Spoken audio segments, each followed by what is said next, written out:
Thank you, Daniel, and thank you, Alexander. I'm so very happy to join you once again at this year's Defense Disrupted conference. This is an excellent opportunity for the defense sector, especially the startup community, to get together and drive forward our defense and deterrence. We meet at a pivotal time for Europe's security. Russia's brutal war in Ukraine has underlined to all of us just how fragile peace and freedom can be, and the devastating consequences of war. NATO exists to prevent war, to protect our nations, our people, and our democratic values through strong deterrence and defense. This has been our mission and our privilege for more than 70 years. From the jet age to the information age, innovation and technology have always been central to that mission. We have been able to maintain peace and security in part thanks to the technological edge we have had over our rivals. But today, that edge is being challenged by nations that do not share our values, like Russia and China. So, in the last decade or so, we have seen Russia invest vast sums in new technologies, from hypersonic missiles to cyber weapons and disinformation capabilities. We have seen cyber attacks on our governments and companies, interference in our elections, propaganda campaigns to undermine us. And now it has invaded Ukraine, a peaceful country, simply because it dared to seek its own path in the world. China's ambition is to have the most technologically advanced armed forces in the world by 2050, and to become the world leader in artificial intelligence by the end of this decade.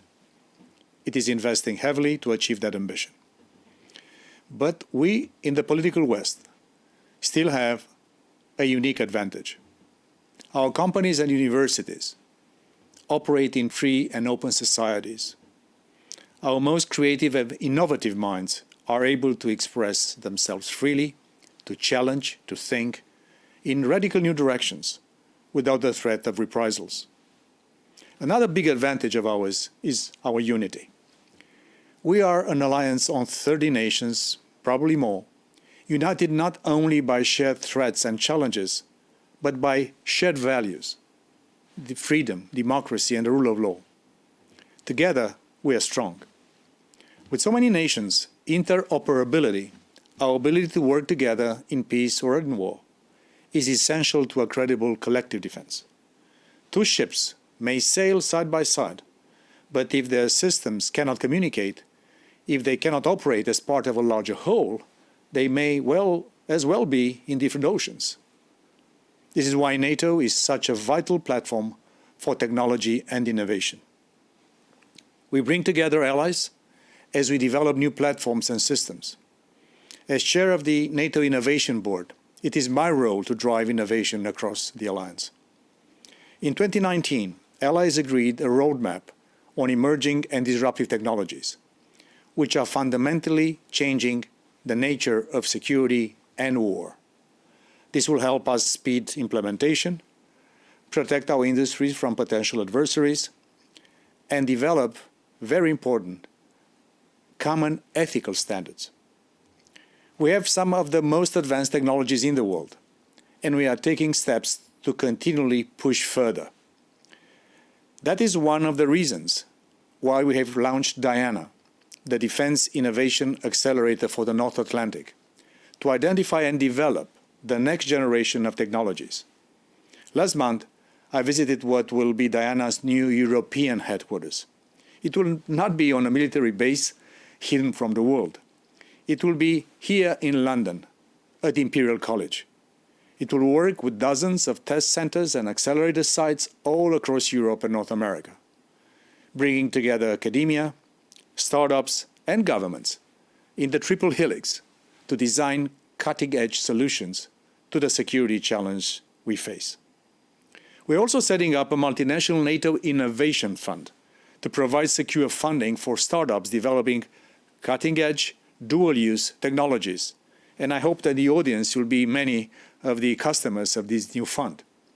I encourage you all to get involved, to be part of pushing the boundaries and maintaining our security for generations to come.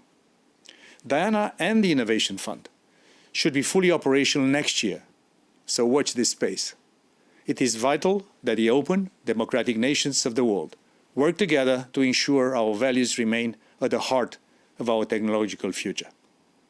This is how we will not only maintain our technological edge, but also shape the future, the rules and norms of global technology. With Russia's invasion in Ukraine, with war once more in Europe, our world has profoundly changed. But NATO allies stand united and strong, protecting 1 billion people across Europe and North America. It is up to all of us to play our part in maintaining security and building a better, safer world for future generations. We are in this together. Thank you so much. I look forward to working with you and with Defense Disrupted in the future. I wish you all the best in a very successful conference, and we are privileged to be part of the broad innovation ecosystem across our great alliance. Good luck.